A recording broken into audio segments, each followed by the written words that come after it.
رب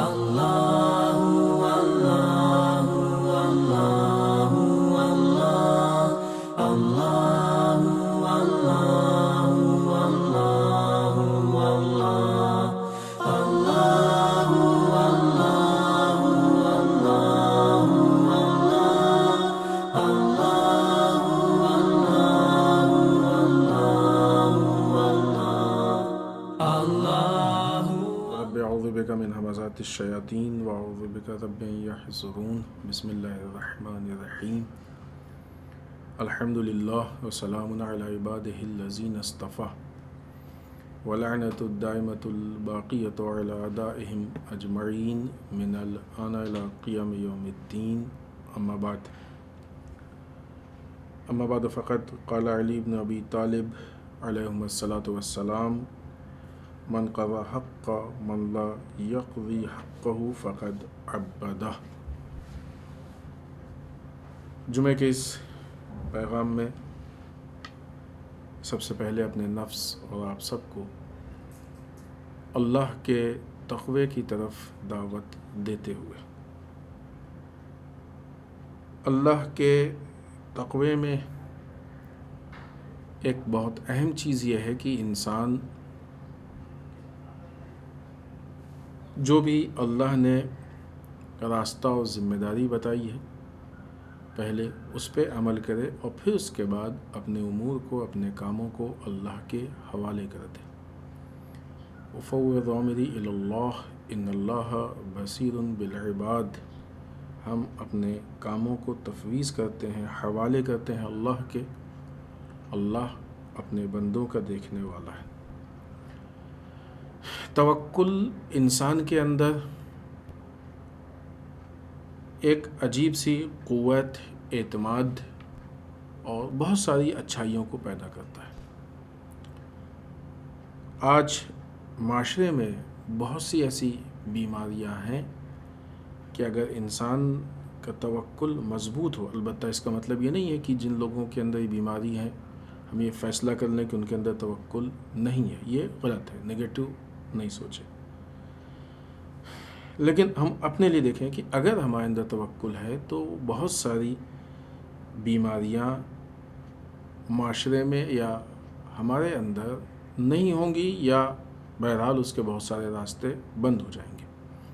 اگر توکل ہو تو انسان ڈپریشن میں نہیں آئے گا، اگر توکل ہو تو وہ بیماریاں کہ جو بہت زیادہ سوچ کی وجہ سے، بہت زیادہ فکر کی وجہ سے، بہت زیادہ انسان کے اندر ٹینشن کی وجہ سے، مثلا بعض اوقات شوگر، بلڈ پریشر، ایسی بیماریاں ہوتی ہیں، انسان ان بیماریوں سے محفوظ رہے گا، یا حد اقل جو یہ ٹینشن والا راستہ ہے یہ راستہ کم ہو جائے گا یا بند ہو جائے گا، اگرچہ بہتر، یعنی اصول تو یہی ہے کہ بند ہونا چاہیے۔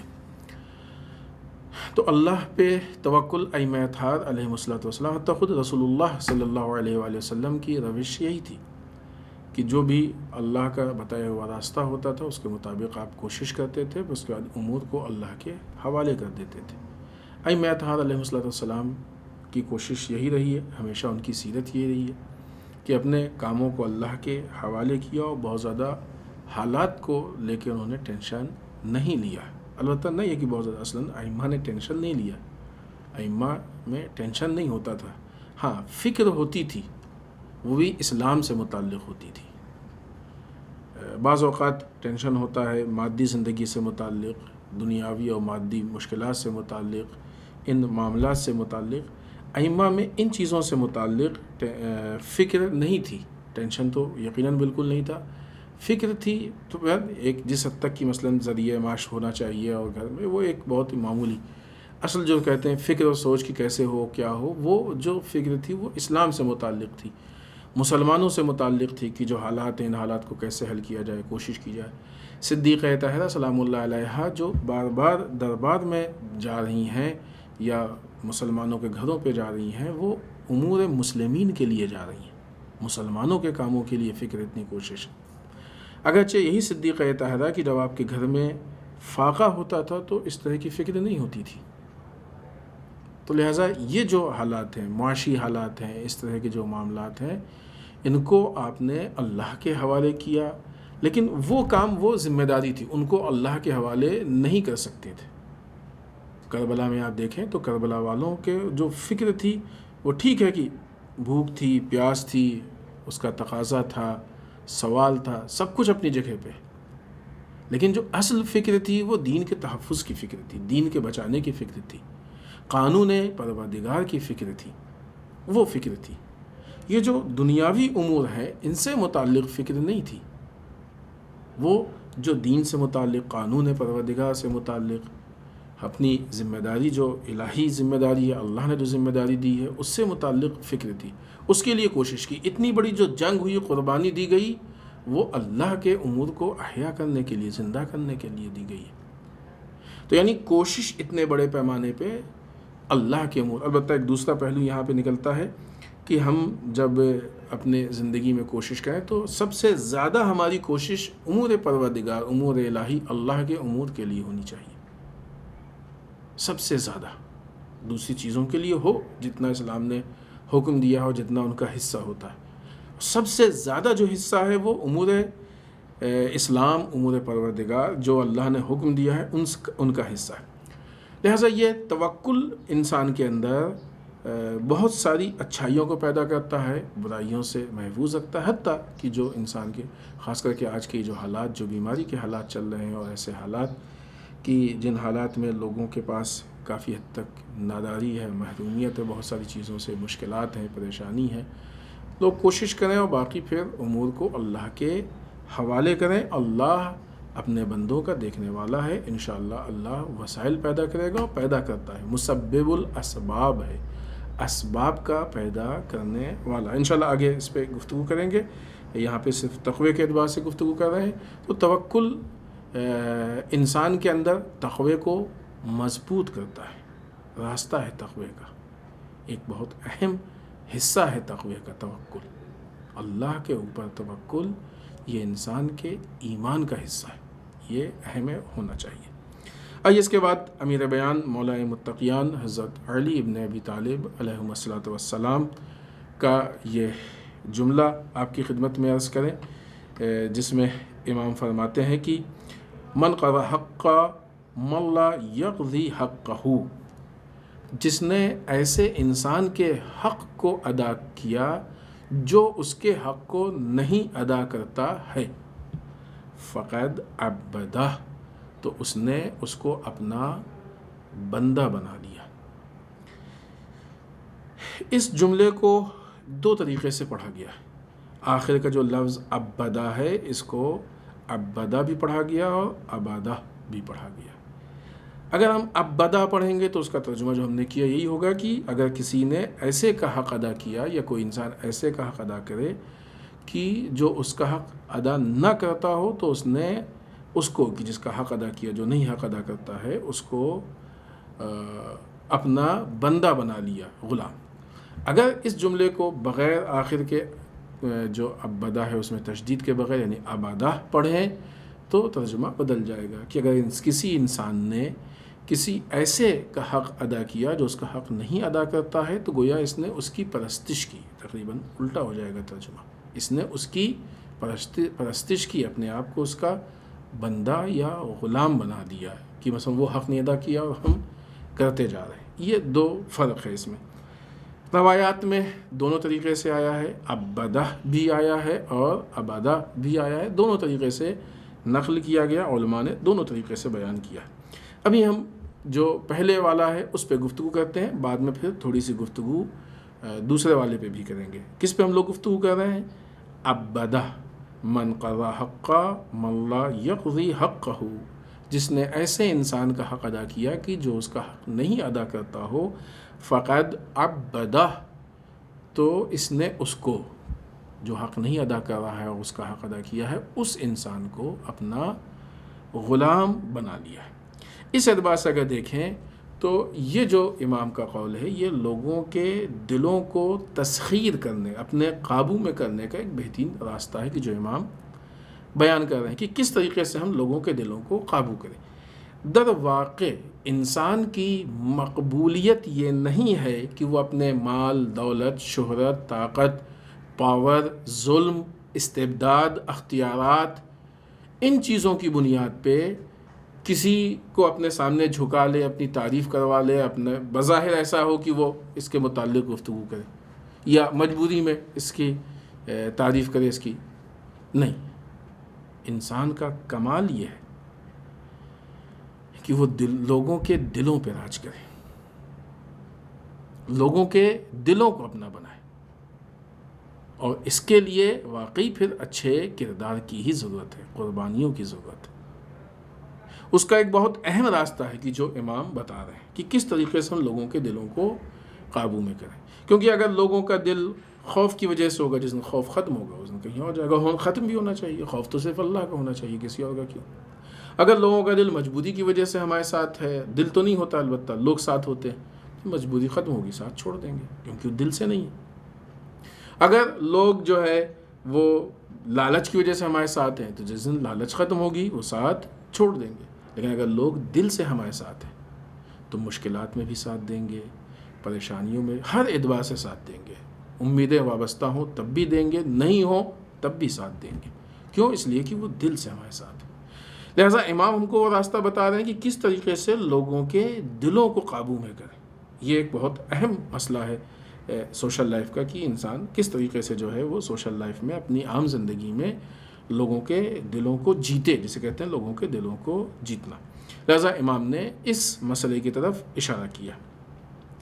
اس جملے میں جو مفہوم امام پیش کریں، جو بات کہہ رہے ہیں، در واقع قرآن مجید نے بھی اس کا حکم دیا ہے کہ جب بھی دشمن تمہارے سامنے برا سلوک انجام دے تو اس کے لیے تم تھوڑا سا نرم ہو جاؤ، تم اس کے ساتھ نرمی سے پیش آؤ، اس کے ساتھ تم اچھے سے۔ دیکھیں قرآن مجید کی آیت شریفہ ہے، بسم اللہ الرحمن الرحیم، ادفع باللتی ہی احسن فاذا الذی بینک وبینہ عداوہ کأنہ ولی حمیم۔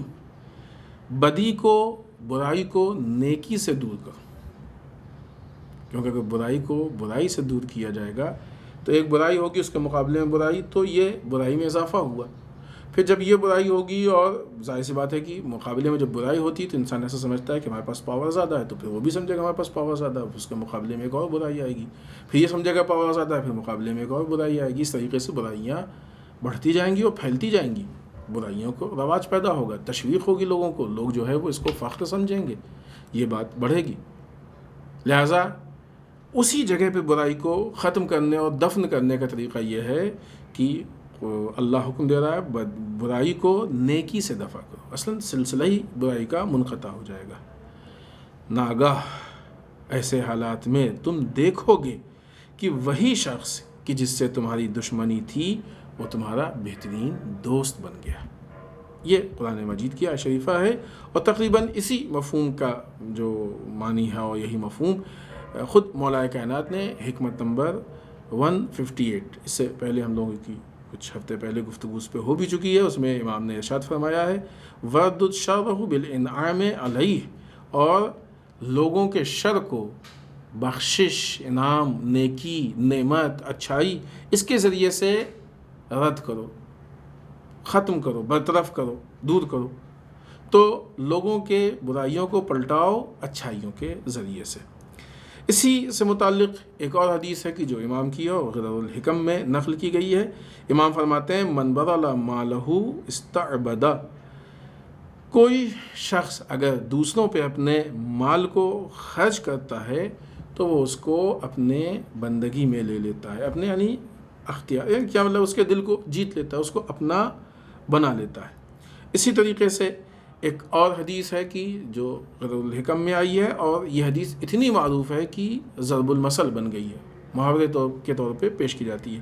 الانسان عبد الاحسان، انسان احسان کا بندہ ہے، یعنی اگر کیا مطلب انسان کے اوپر احسان کیا جائے تو یہ احسان کے ذریعے سے انسان قابو میں آ جاتا ہے، کنٹرول میں، انسان کو احسان کر کے کنٹرول میں لیا جا سکتا ہے، بہترین طریقہ ہے، یعنی اچھائیوں کے ذریعے سے۔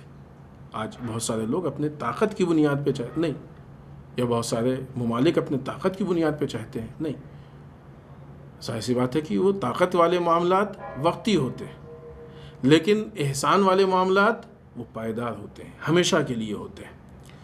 یا اسی کی طریقے سے اور بہت ساری روایات ہیں جو غرض الحکم میں موجود ہیں اور اسی مضمون کی ہیں. بعض جلدی سے جہاں تک ممکن ہو ہم آپ کی خدمت میں پیش کرتے ہیں. امام فرماتے ہیں الاحسان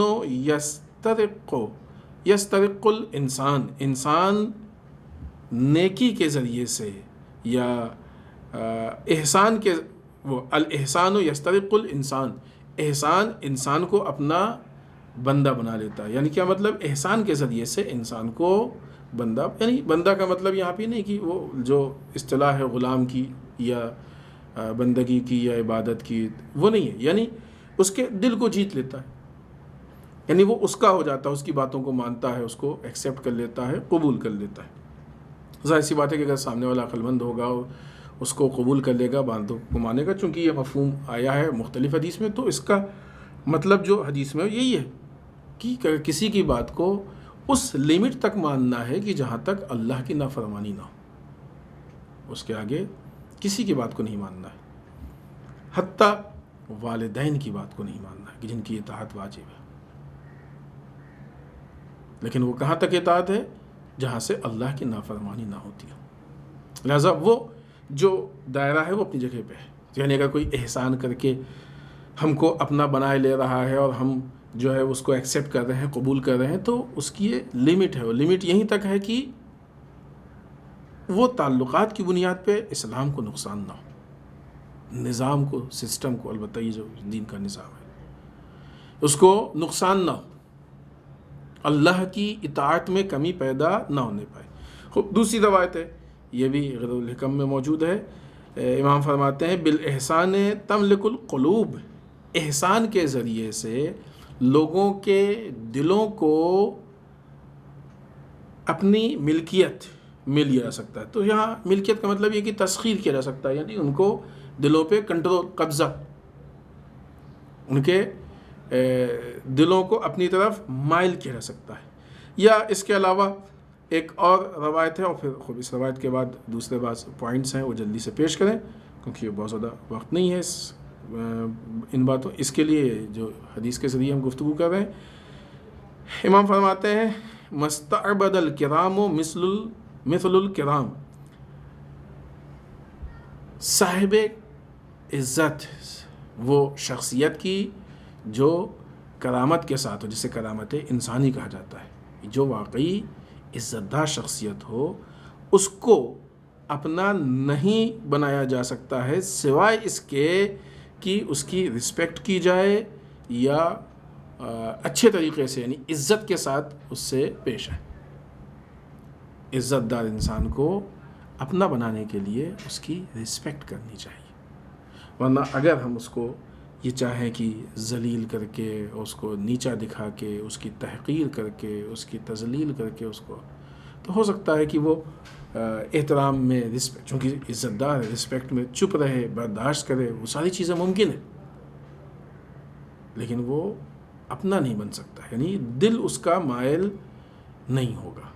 اس کے لیے پھر اس کو رسپیکٹ دینی ہوگی، عزت دینی ہوگی، اور یہ حق ہے، ہر انسان کا حق ہے کہ اس کو عزت دی جائے، سوائے اس کے کہ پھر وہ شرعاً قباحت ہو. یہ بہت ساری حدیثیں ہیں جو ہم نے آپ کی خدمت میں پیش کی، آیت شریفہ بھی قرآن مجید کی پیش کی. یہ ساری چیزیں اس طرف ہیں کہ جو اصل نقطہ ہے کیا کہ جو حق نہیں ادا کر رہا ہے، اگر اس کے حق کو ادا کیا تو گویا اس کو اپنا غلام بنا لیا. خوب یہ آسان نہیں ہے، یہ کام سخت ہے. تو اتنے سارے جو اس کے فضائل بیان کیے گئے ہیں، جو اتنے اس کے نتائج بیان کیے گئے ہیں، جو ایک سوشل لائف میں اس کے اثرات بیان کیے گئے ہیں، اس کی وجہ بھی یہی ہے کہ یہ کام آسان نہیں ہے، سخت ہے. لیکن اس کا نتیجہ بہت، جتنا کام سخت ہے نتیجہ اس سے بڑا ہے، اس سے زیادہ مفید ہے. یہ ایسی چیز ہے کہ جس سے انسان کو خود بھی فائدہ ہوگا اور معاشرے کو بھی فائدہ پہنچے گا. ظاہر سی بات ہے کہ ہر بڑے نتیجے تک پہنچنے کے لیے انسان سخت کام ہی کرتا ہے.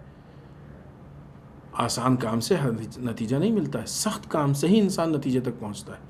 لہٰذا نتیجہ اگر پانا ہے، اچھا نتیجہ، تو اس کے لیے کام بھی بڑے کرنے پڑیں گے. اس میں سے ایک یہ ہے کہ وہ انسان حق نہیں ادا کر رہا ہے اور ہم اس کے حق کو ادا کر رہے ہیں. نتیجہ کیا ہوگا؟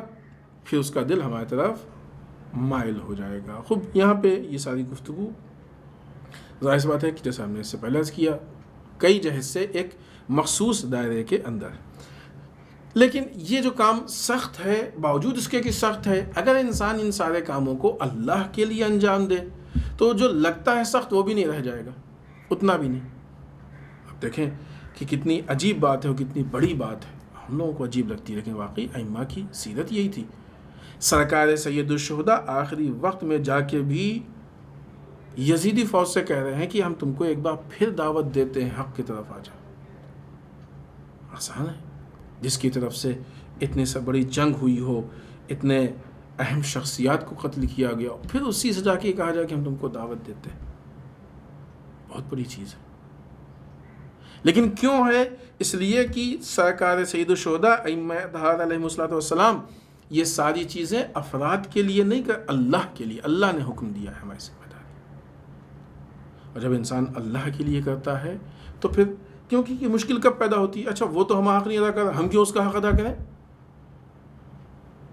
یہ حالات تب بنتے ہیں جب معاملہ ہمارے اور اس کے بیچ کا، لیکن جہاں انسان اپنے معاملے کو اس کے جو طرف ہے تبدیل کر دے اور معاملہ اپنے اور اللہ کے بیچ میں، نہیں، اس کا ہم حق اس لیے ادا کر رہے ہیں کیونکہ اللہ نے کہا ہے معاملہ ہمارا، ہم اس سے کوئی توقع نہیں رکھتے ہیں کہ ہم کو عوض دے، اللہ سے توقع رکھتے ہیں، نہ دیا کرے وہ ہمارا حق، ہم اس لیے کر ہی نہیں رہے ہیں کہ وہ ہمارا حق دے کہ نہ دے، ہم اس لیے کر رہے ہیں کہ اللہ نے ہم کو حکم دیا ہے، اللہ ہم کو اس کا اجر دے گا۔ اب یہ کام انسان کے لیے بہت آسان ہو جائے گا، نہ یہ کیا آسان ہو جائے گا، انسان کو اس میں لذت محسوس ہوگی۔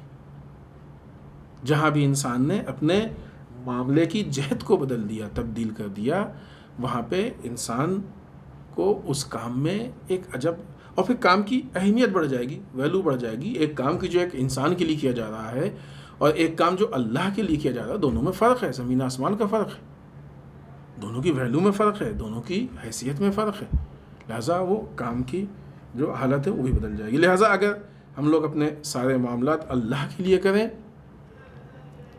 تو خود بخود جو ہے معاملات ہمارے بہتر سے بہتر ہوتے جائیں گے اور ہماری زندگی بہتر ہو جائے گی۔ یہ ساری گفتگو اس ترجمے کی بنیاد پہ ہے کہ جس میں اس لفظ کو ابدا پڑھا گیا، یعنی جس آدمی نے حق نہیں ادا کیا اس کے حق کو ادا کر کے ہم نے اس کو اپنا غلام بنا دیا۔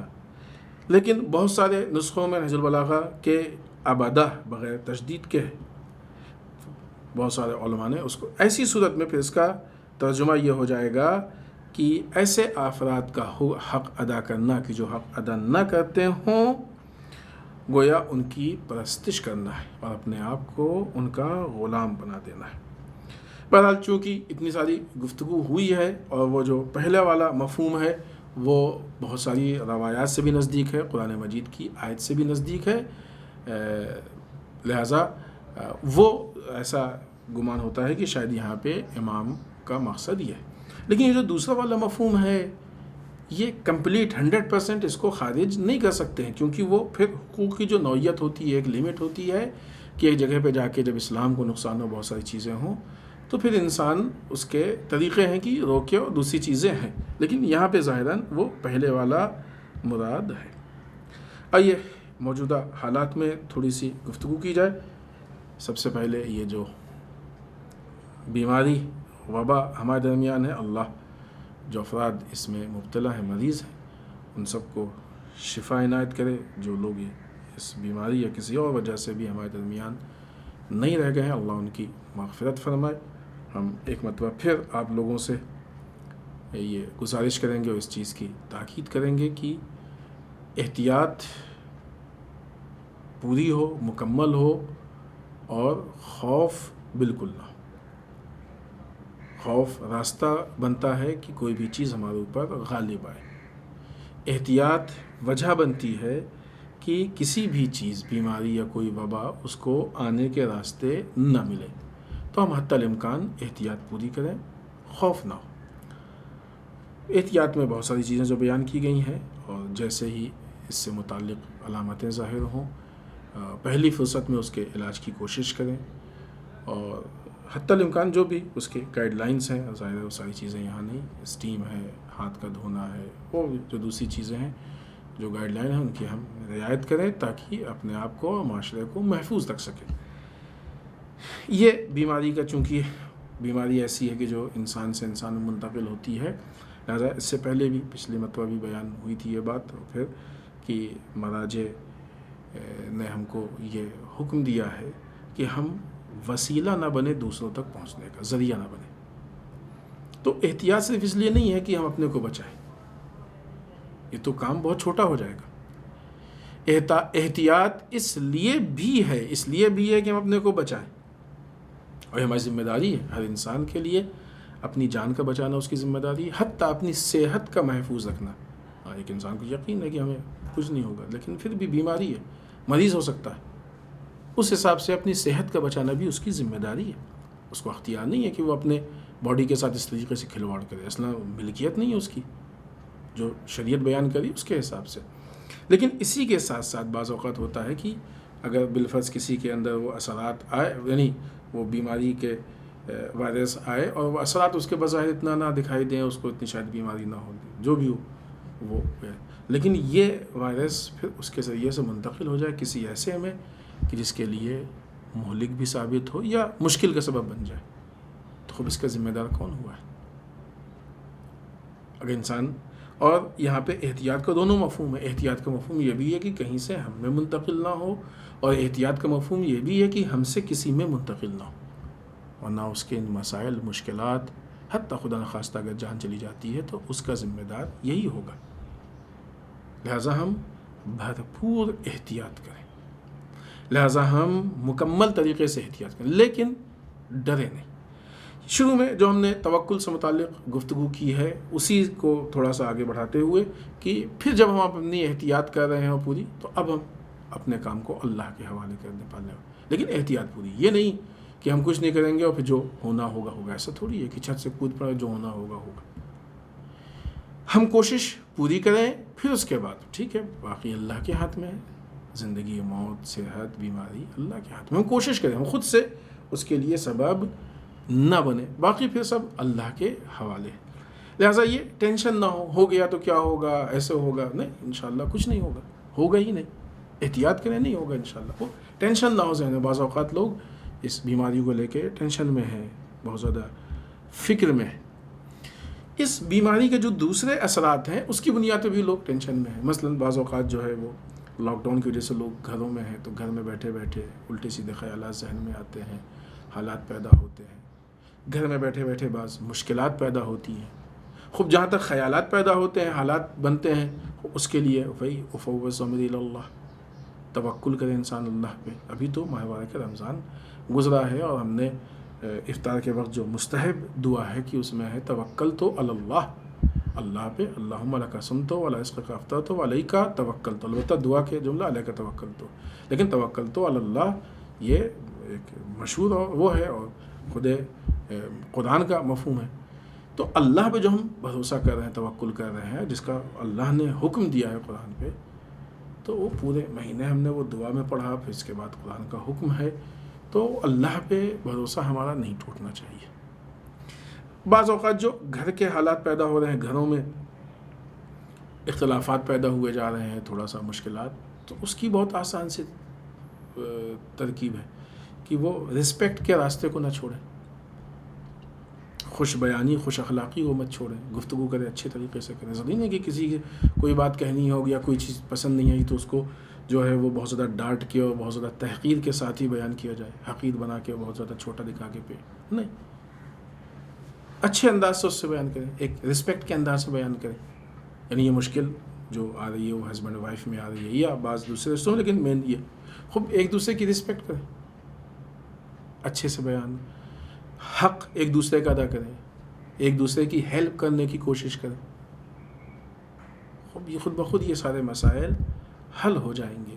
اور جہاں پہ یہ دیکھیں کہ مثلاً حالات ایسے ہو گئے ہیں کہ اب کسی ایک کو غصہ آ گیا ہے، تو وہاں پہ دوسرا خود بخود چپ ہو جائے، کیونکہ جب کسی کا غصہ ہے اور دوسرا اس میں بول رہا ہے تو یہ دواقع جواب نہیں دے رہا ہے، یہ اس کے غصے میں کوئی ایسے ہی کہ جیسے آگ پہ پیٹرول ڈال رہا ہے، اس کے غصے کو چپ ہو جائے. اگر اس کو اپنی بات کہنی بھی ہے تو اس کے لیے یہ صحیح وقت نہیں ہے. چپ ہو جائے. جب اس کا غصہ ٹھنڈا ہو جائے, خاموش ہو جائے, تو بعد میں نارمل طریقے سے بیٹھ کے اپنی بات کو کہہ دے. کوشش یہ کرے کہ معاملے کو درگزر کر دے. آسان طریقہ ہے, بہترین طریقہ ہے درگزر. ابھی بعض روایات بھی ہم نے دیکھی ہے نا کہ کسی بھی عزت دار اس کی رسپیکٹ کرنی پڑتی ہے. بہت ساری چیزیں. یا گھر میں جیسے وہ دیکھا کہ وہ حق ادا, کوئی بات نہیں, ہم اس کا حق ادا کریں گے, تو خود بخود اس پہ اثر پڑے گا. پھر وہ حق ادا کرنے لگے گی, یا اس کو ایسا لگ رہا ہے وائف کو کہ یہ نہیں ادا کر رہا ہے, تو وہ اس طریقے سے پیش آئے. یہ جو گھر کے مسائل بہت زیادہ سامنے آ رہے ہیں, اور بعض اوقات باتیں انشاءاللہ یہ حل ہو جائے گا. بعض اوقات ایسی چیزیں سامنے آ رہی ہیں اور یہ بہرحال حالات ہیں, اور اس کی وجہ یہ ہے کہ ہماری گورنمنٹ اپنی بہت ساری ذمہ داریوں کو پورا نہیں کر رہی ہے, کہ لاک ڈاؤن کی وجہ سے, گھر میں بیٹھنے کی وجہ سے لوگوں کے روزی میں پرابلم آ گئی ہے. لوگوں کے جو ذریعہ آمدنی تھی اس میں مشکل ہو گئی. ٹھیک ہے, آپ نے اب تک کوشش کی.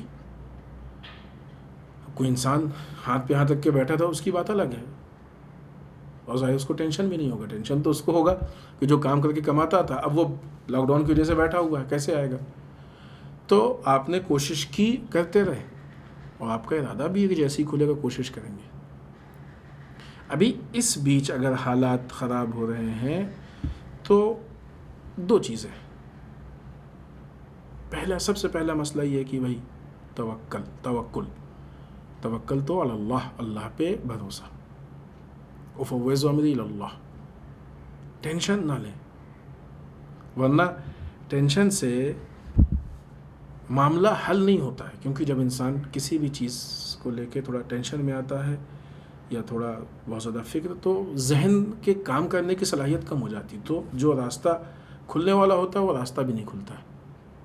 ٹینشن میں بہت ٹھنڈے, ٹینشن سے دور رہیں, اپنے آپ کو محفوظ رکھیں, ٹینشن نہ لیں. فکر بہت زیادہ ہے نہیں, اس اعتبار سے نہ ہو کہ خدا نخواستہ ڈپریشن تک کی نوبت آ جائے. ان چیزوں سے اپنے آپ کو بچا کے رکھیں, محفوظ رکھیں, کہ ہم ٹینشن سے. پھر اس کے بعد سوچیں کیا کر سکتے ہیں انسان. ان حالات میں اگر کوئی کام کر سکتا ہے تو کرے. دوسری طرف سے تدبیر کریں. تدبیر کیا ہے؟ خوب اگر انسان دیکھ رہا ہے کہ ہمارے پاس جو آمدنی کا ذریعہ ہے وہ محدود ہو گیا ہے, جو ہمارے پاس موجودہ سرمایہ ہے وہ محدود ہے, تو پھر وہ سوچے کہ کب تک حالات ہوں گے, یہ سرمایہ ہمارا کب تک چلے گا. اس کے اعتبار سے دیکھیں کہ ہمارے آس پاس جو اضافی خرچ ہے اس کو کم کرنے کی کوشش کریں, چونکہ یہ آج ایک عام مشکل ہو چکی ہے. یہ تقریباً جو ہے بہت سارے گھروں کے معاملات ہیں. تو جو بھی اضافی خرچ ہو رہے ہیں ان کو کم کریں, تاکہ یہ جو ہمارے پاس سرمایہ ہے, یہ سرمایہ بالفرض اگر اتنا ہے کہ 1 مہینے چل سکتا ہے, تو وہ اضافی خرچ کو کم کر کے ہم اس کو مدت بڑھا کے 1 سے 1.5 مہینہ کریں, 1.5 سے 2 مہینہ کریں. اور در واقع یہ جو مدت بڑھے گی یہ ہمارے لیے مہلت ہوگی کہ یا تو اس بیچ حالات مناسب ہو جائیں اور واقعی ہم پھر ویسے ہی اپنا کام کرنے لگے, یا حد اقل کوئی دوسرے راستے کو سوچیں اور اس راستے پہ ہم آگے بڑھ کے, اور جب تک یہ سرمایہ ہمارا چل رہا ہے, ختم ہو رہا ہے, ہم آگے اپنی آمدنی بڑھا لیں یا دوسرے اس کے ذرائع کو پیدا کر لیں. تو اس طریقے سے ہم اپنے خرچ کو کم کر کے بھی یعنی اسے کہتے ہیں تدبیر.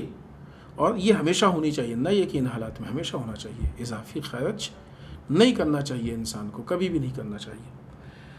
ساتھ میں ان لوگوں سے بھی ہم درخواست کریں گے کہ جب ایسے حالات ہیں تو ضرورت مند لوگوں کی ہیلپ کی جائے.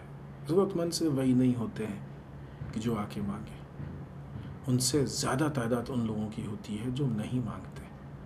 اور در واقع یہ جو معاملات ہوتے ہیں ٹینشن کا, ڈپریشن کا, اس کی وجہ سے شوگر اور بھی سارے, یہ انہی کے ہوتا ہے. جو مانگ لیتا ہے وہ اپنی بات بھی کہہ دیتا ہے, بوجھ بھی ہلکا ہو جاتا ہے, مل بھی جاتا ہے. لیکن جو نہیں کہتا ہے وہ مشکلات کا شکار ہوتا ہے, 25 بیماریوں کا شکار ہوتا ہے. آپ اگر اللہ نے آپ کو دولت سے اور نعمت سے نوازا ہے تو اس کا شکران نعمت بہترین طریقے سے اس موقع پہ یہ ہے کہ ضرورت مندوں کی ہم ضروری نہیں کہ ہر ایک کو جا کے ہم اس کو مثلاً جو ہے وہ ہیلپ کریں ایسے کہ ہم اس کو دے دیں. نہیں, ہو سکتا ہے کہ قرض دے دیں. آپ قرض لے لیں, کوئی آپ ٹینشن نہ لیں اپنے سر ذہن میں, اور جب آپ کا کاروبار بحال ہوگا جب آپ کے تو آپ دے دیجیے گا, ہم کو کوئی جلدی نہیں. اس عنوان سے قرض دے دیں. کسی بہانے سے ہیلپ کی جائے. بعض اوقات بہت سارے بہانے ہوتے ہیں, ہمیشہ ہی نہیں کہ تم مجبور ہو محتاج ہو تو اس لیے ہم تمہاری ہیلپ کر رہے ہیں. عزت دار کبھی کسی کی توہین نہیں کرتا ہے, ایسے حالات نہیں پیدا کرتا ہے کہ سامنے والے کی بے عزتی ہو. قرض کے عنوان سے, گفٹ کے عنوان سے, بہت سارے ایسے بہانے ہوتے ہیں کہ جس عنوان سے انسان اس طرح کے کام کر سکتا ہے کہ دوسرے کے مسائل اور مشکلات کو حل کرے. حتیٰ وہ افراد کی جن کو اللہ نے دیا اور ہے, وہ بھی اپنے اخراجات پہ غور و فکر کریں, اضافی اخراجات کو کم کریں, اور ممکن ہو تو انہی پیسوں کے ذریعے سے ضرورت مندوں کی مدد کریں, اور خاص کر کے ایسے حالات کی جہاں پہ معاشی اعتبار سے بھی مدد کرنا ہماری ذمہ داری ہے. اور وہ لوگ کی جو مثلاً اپنے دواؤں کے خرچ کو نہیں اٹھا پا رہے ہیں, ہاسپٹل کے خرچ کو, لوگوں کو آکسیجن کی ضرورت ہے, لوگوں کو وینٹیلیٹر کی ضرورت ہے, لوگوں کو جانے کیا کیا ضروریات ہیں, ان چیزوں کو. اگرچہ ان گفتگو کا مطلب یہ نہیں ہے کہ قوم ان چیزوں نہیں, الحمدللہ قوم نہیں ہے کہ قوم کے باہر بھی عوام اس موقع پہ جو مظاہرہ کر رہی ہے وہ واقعی بہت خوبصورت مناظر ہیں جو دیکھنے میں آتے ہیں. جب لوگوں کی ضروریات سامنے آتی ہے تو جو ہے صاحبان حیثیت جن کے پاس امکانات ہوتا ہے وہ دل کھول کے مدد کرتے ہیں. الحمدللہ اللہ ان کو جزائے خیر دے, ان کی توفیقات میں اضافہ کرے, اور ان کو مزید برکت عطا کرے کہ لوگوں کے لیے وہ خیر کا ذریعہ بن سکے.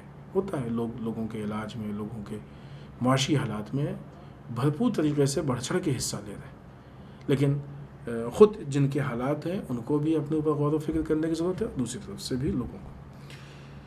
اس کے بعد ایک موجودہ حالات میں جو بہت اہم مسئلہ ہے وہ فلسطین اور اسرائیل کی جنگ کا ہے. وقت بہت زیادہ نہیں ہے, اور دو اہم مسئلے ہیں جن پہ ہم کو گفتگو کرنی ہے, دونوں اہم ہیں. اور بھی اس کے علاوہ ایک آدھ چیزیں تھیں. ایک برادر عزیز ہمارے چھوٹے بھائی کی طرح مولانا سمر عباس صاحب کا انتقال ہو گیا, جو ایک واقعی بہترین مبلغ, بے باک خطیب تھے. ہم ان کی تسلیت اور تعزیت تمام علماء, مراجع, ولی فقیہ اور وقت کے امام میں کی خدمت میں پیش کرتے ہیں. موجودہ جو مسئلہ فلسطین اور اسرائیل کی جنگ کا ہے دن بدن بڑھتا جا رہا ہے, اور بہت تیزی سے دیکھنے میں آ رہا ہے کہ اسرائیل کی عوام اسرائیل سے بہت تیزی سے کوچ کر کے بھاگ رہی ہے. اس سے پہلے ہم نے عرض کیا تھا کہ یہ چیز آج کی نہیں ہے, کافی عرصے سے وہ لوگ جانا چاہتے ہیں. اسرائیل کے حکمران, زائونزم کے حکمران ان کو نہیں جانے دے رہے تھے, اور طرح کی وہ گفتگو ہو چکی ہے, ہم اس میں تفصیل میں نہیں جائیں گے. تو یہ عوام کا جانا خود اس بات کی دلیل ہے کہ اس کو اسرائیل کے حالات کیسے دکھ رہے ہیں. اس سے پہلے بھی ہم نے عرض کیا تھا کہ اسرائیل ان حالات میں نہیں تھا کہ وہ حملہ کرتا اور اس جنگ کو سنبھال سکتا, چونکہ یوں بھی اس کے پاس ایسی طاقت نہیں ہے کہ وہ جنگ کر سکے.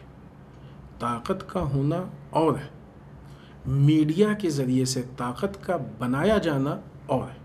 اسرائیل کی جو طاقت ہے وہ میڈیا کے ذریعے سے بنائی ہوئی طاقت ہے, واقعی طاقت نہیں ہے. کیونکہ اس سے پہلے جو جنگ ہوئی, چاہے وہ حزب اللہ کی جنگ ہوئی اور بھی جو بہت سارے, وہ پوری تفصیل ہم اس کو نہیں چھیڑنا چاہتے ہیں, وہ در واقع اسرائیل ہارا ہے. تو اس کے اندر وہ پاور, وہ طاقت, وہ صلاحیت نہیں ہے کہ کسی بھی جنگ کو اچھے طریقے سے لے کے آگے جائے اور اس کو جیت تک پہنچا دے. یہ واقعی بعض اوقات, البتہ یہاں پہ سب سے پہلے خود ہندوستان کی حکومت نے جو فلسطینیوں کے سپورٹ کی بات کی ہے, یہ واقعی ایسی چیز ہے کہ جس کا استقبال کیا جائے, اس کے لیے ہم شکر گزار ہیں.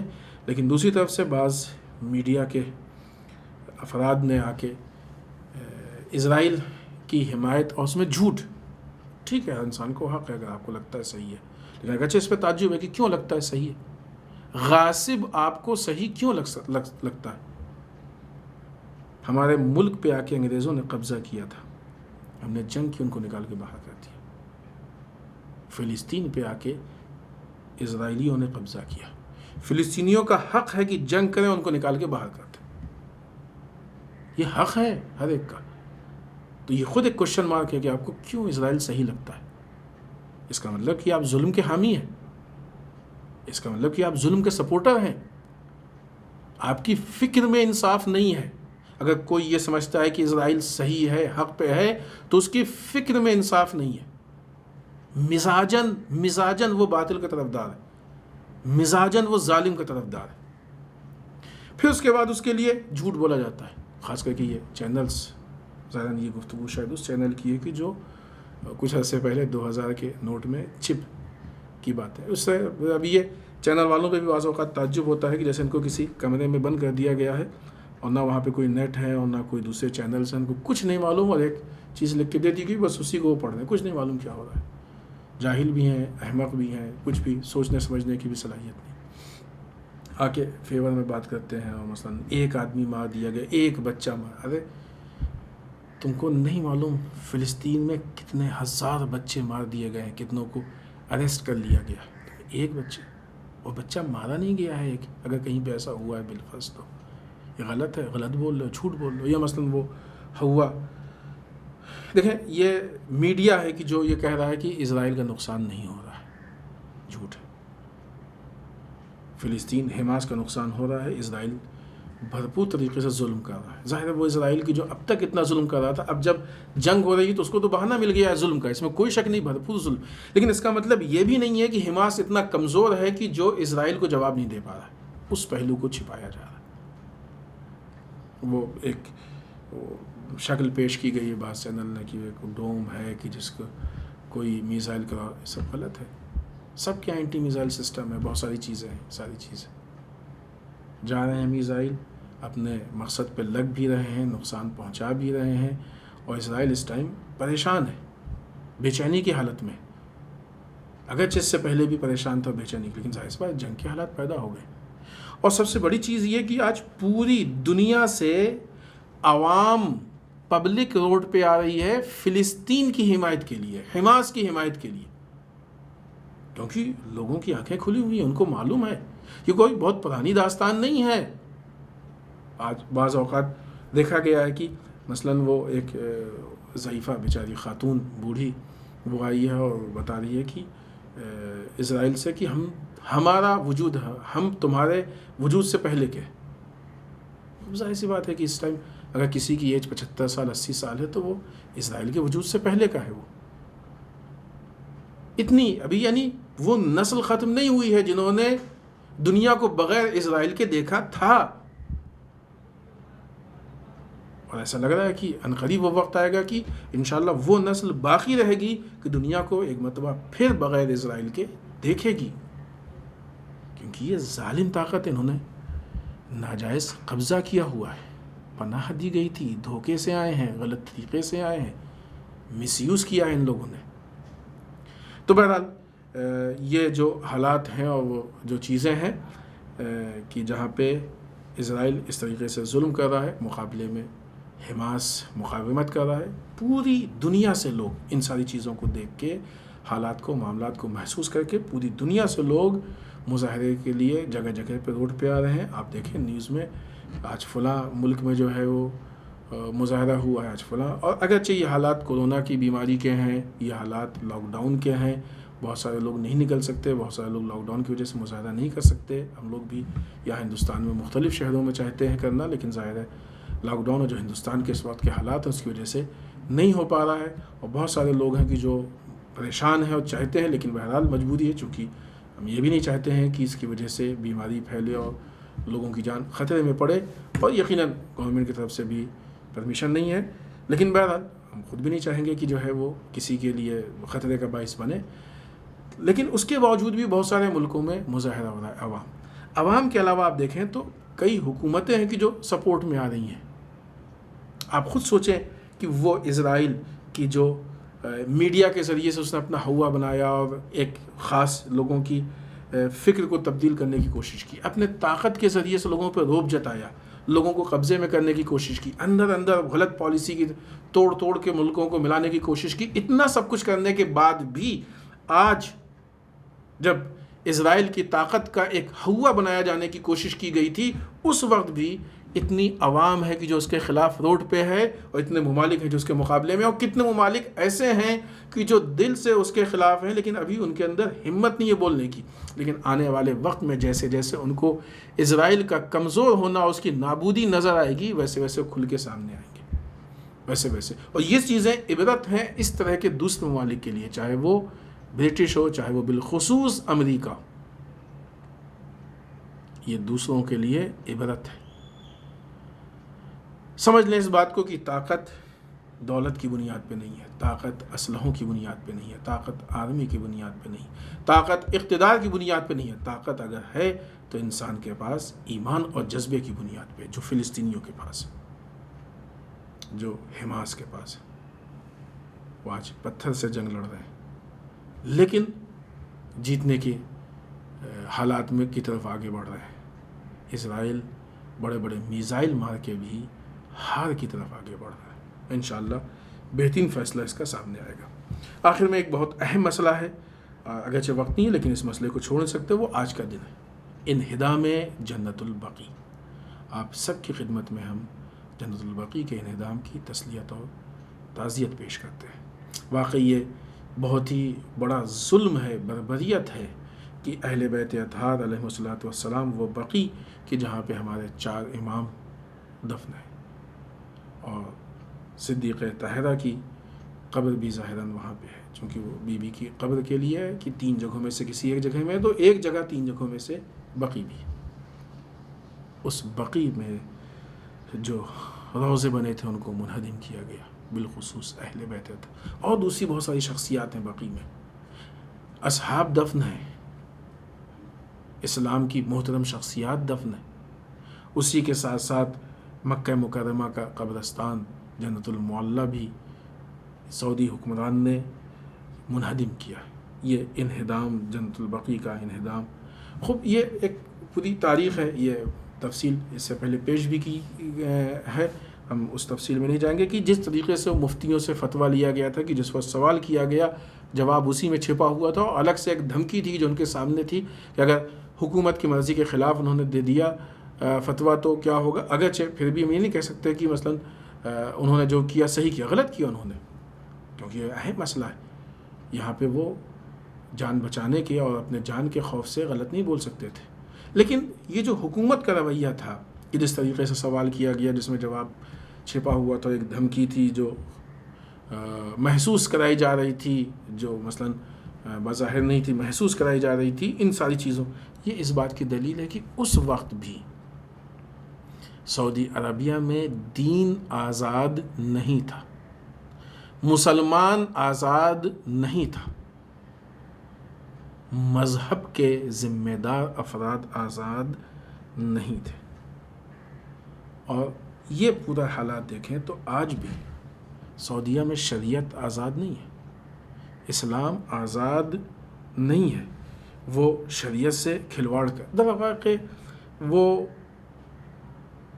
اسلام دشمن طاقتوں کے غلام تھے.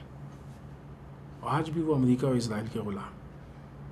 آج وہاں پہ کھلم کھلا شراب کا یا جوئے کا آ جانا اور ویسے فحاشی کے مرکز کا کھل جانا، اس کو رسمیت دے دینا، قانونی شکل دے دینا، بعض سلیبس سے قرآن مجید کی جہاد سے متعلق آیتوں کا حذف کر دینا، یہ پوری سعودیہ کے حالات ہیں کہ جو خود سعودیہ کے اسلام اور دین کو سمجھنے میں مدد کرے گی. یہ ساری چیزیں اس بات کی دلیل ہیں کہ سعودی کے حکمران کو، آل سعود کو، کہ جو در واقع آل یہود ہیں، ان کو ہم دین کا ذمہ دار سمجھ رہے ہیں تو غلط فہمی ہے ہماری. وہ خادم نہیں ہے حرمین کے، وہ خائن ہے حرمین کے. در واقع وہ جن حرمین کے خادم ہیں ان کا ایک حرم امریکہ ہے اور ایک اسرائیل ہے کہ جو بربادی کے دہانے پہ. مستقل اسلام کے ساتھ کھلواڑ کرنا، شریعت کے ساتھ کھلواڑ کرنا. اور آج یمن میں مسلمانوں کا قتل عام، یمن میں مسلمانوں کے اوپر کیا جانے والا ظلم، دوسری جگہوں پہ فلسطین کا مسئلہ اتنے دنوں سے ہے، لیکن چونکہ اسرائیل ہے مقابلے میں، لہٰذا یہ آواز نہیں اٹھا رہے. اور نہیں کہ نہیں اٹھا رہے، اندر اندر ان کا سپورٹ ہے. کب فلسطین کے لیے آواز اٹھایا، کب حمایت کی فلسطین کی ان لوگوں نے. اور ابھی بھی جو حالات ہیں وہ سب کے سامنے ہیں کہ کس حد تک وہ کیسے ہو کیا ہے. یہ پوری چیزیں اس بات کی دلیل ہے کہ ان کو اگر مسلمان سمجھا جا رہا ہے، دیکھیں یہ جو ان کا اسلام ہے یہ دکھانے والا اسلام ہے. اگر مسلمان سمجھا جا رہا ہے تو غلط فہمی ہے. یہ دکھانے والا اسلام ہے، اور یہ مجبوری ہے اس لیے کہ اگر یہ اتنے بھی اسلام کو نہیں دکھائیں گے تو جو دشمنوں کو فائدہ پہنچا رہے ہیں وہ فائدہ نہیں پہنچا پائیں گے. پھر اس کے بعد لوگ ان سے سوال کریں گے کہ اگر آپ در واقع مسلمان نہیں ہیں تو آپ کو کیا حق ہوتا ہے کہ آپ مکہ اور مدینہ جیسے مکہ اور مدینہ جیسے شہروں میں آ کے بیٹھیں اور وہاں کے انتظامات کو دیکھیں اور لوگوں کے حج اور یہ ساری چیزوں کا اہتمام کریں. اگر یہ ظاہر کر دیں کہ در واقع مسلمان نہیں ہیں تو پھر حج کا اہتمام ان کے پاس نہیں ہوگا. لہٰذا جو حج کو کیپچر کیا گیا ہے اور روح حج کو ختم کر لیا گیا ہے. تو اب یہ جو ان کی پوری ایکٹیویٹیز سامنے آ رہی ہیں کہ کس طریقے سے اسلام کو نقصان پہنچا رہے ہیں، تو خود بخود کلیئر ہو جاتا ہے کہ کیوں انہوں نے بقی کو منہدم کیا ہے. اس لیے کہ بقی میں وہ افراد ہیں کہ جن کا وجود چاہے وہ دنیا میں ظاہری حیات کے ساتھ ہوں، چاہے شہید ہو کے ظاہری حیات سے چلے گئے ہوں، ان کا وجود اسلام کی تبلیغ کا باعث ہے. مقبروں کے ہونے سے کیا نقصان ہے کسی کا، لیکن جب کسی قبر پہ مقبرہ بنتا ہے تو اس کی فکر کو لوگوں تک پہنچاتا ہے، اس کے مشن کو لوگوں تک پہنچاتا ہے. بقی کے مقبروں کو منہدم کرنا یہ اس بات کے لیے ہے تاکہ جو بقی کا مشن ہے وہ لوگوں تک نہ پہنچے، ائمہ کا مشن لوگوں تک نہ پہنچے، ائمہ کی فکر لوگوں تک نہ پہنچے. وہ فکر کو توڑا گیا ہے. لیکن یہ احمق ہیں، انہیں یہ نہیں معلوم کہ ائمہ کا نام بھی ان کے مشن کو پہنچانے کے لیے کافی ہے. اگرچہ یہ چاہتے ہیں کہ وہ نام بھی ختم ہو جائے، لیکن ان کی اوقات نہیں کہ اس کو ختم کر دے، ان کی حیثیت نہیں کہ اس کو ختم کر دے. یہ جن کی غلامی میں ہے خود ان کا وجود اس وقت خطرے میں ہے، تو خود ان کے اپنے وجود کی کیا حیثیت ہے. لہذا یہ جو بقی کا انہدام ہے اس کی ہم بھرپور مذمت کرتے ہیں، اور پرزور اس بات کا تقاضا ہے کہ بقی، جنت المعلی جیسے قبرستان، بالخصوص بقی میں جو ائمہ کے مقبرے تھے ان کو پھر سے بنایا جائے، دوبارہ ان کی تعمیر کی جائے. اور سعودیہ میں بہت سی ایسی جگہ ہیں کہ جو تاریخی نشان تھے، جہاں پہ تاریخی چونکہ ظاہر سی بات ہے کہ رسول اللہ صلی اللہ علیہ وآلہ وسلم کی زندگی مکہ و مدینہ میں گزری، تو اکثر واقعات وہیں کے ہیں. صدر اسلام کے بہت سارے واقعات کی جگہیں ہیں، ان کو منہدم کر دیا گیا، بند کر دیا گیا، غائب کر دیا گیا، ختم کر دیا گیا. بعض جگہوں کو ہٹا کے وہاں پہ بلڈنگ بنا دی گئی، وہاں پہ روڈ نکال دی گئی. ان ساری چیزوں کو دوبارہ نشاندہی کر کے پھر سے بنایا جائے، لوگوں کو بتایا جائے، کیونکہ یہ اسلام کے تبلیغ کا بہترین ذریعہ ہے. بالخصوص ائمہ بقی، چونکہ ان ساری چیزوں میں جو نمایاں شخصیت ہے وہ ائمہ اطہار اور صدیقہ طاہرہ کی ہے. ائمہ اطہار علیہم الصلوۃ والسلام اور صدیقہ طاہرہ سلام اللہ علیہ کے روضوں کی دوبارہ تعمیر ہو، تاکہ لوگ جائیں اور جانے کے بعد وہاں سے ائمہ کے افکار سے مستفیض ہو کے آئیں، ائمہ کے مشن کو لے کے آئیں، اور دنیا میں ایک مرتبہ عدل و انصاف پھر بڑھے. تو لہٰذا اگر یہ تعمیر ہوتی ہے تو انشاءاللہ یہ اسلام کی قوت کا باعث بنے گی، اور انشاءاللہ ہوگی، حتماً یہ تعمیر ہوگی، اس میں کوئی شک نہیں. کیونکہ ظلم والے کبھی بھی باقی نہیں رہے ہیں، ختم ہو گئے ہیں، اور بڑے بڑے ظلم کرنے والے انشاءاللہ یہ حکومت بھی ختم ہوگی، یہ افراد بھی ختم ہوں گے، اور دوبارہ بقی کی تعمیر ہوگی، دوسرے بہت سارے مقامات ان کی تعمیر ہوگی، اور ایک مرتبہ پھر اسلام وہاں سے لوگوں تک پہنچایا جائے گا. والسلام علیکم ورحمۃ اللہ وبرکاتہ. بارگاہ پروردگار میں دعا کرتے ہیں پالنے والے ہم سب کو اعمال صالحہ کی توفیق عنایت فرما، بار الہ اعمال قبیحہ سے محفوظ رکھ، پالنے والے ہمارے گناہوں کو بخش دے، بار الہ ہمارے مرحومین کو بخش دے، پالنے والے اسلام و مسلمین کی حفاظت فرما، بار الہ دشمنان اسلام کو نیست و نابود کر دے، پالنے والے ہمارے علماء کا سایہ ہمارے سروں پہ باقی رکھ، بار الہ رہبر و مراجع کو طول عمر عنایت فرما، بار الہ ہمارے امام کے ظہور میں تعجیل فرما، ہمیں ان کے اعوان و انصار میں شمار ہونے کی توفیق عنایت فرما. ربنا تقبل منا انک انت السمیع العلیم.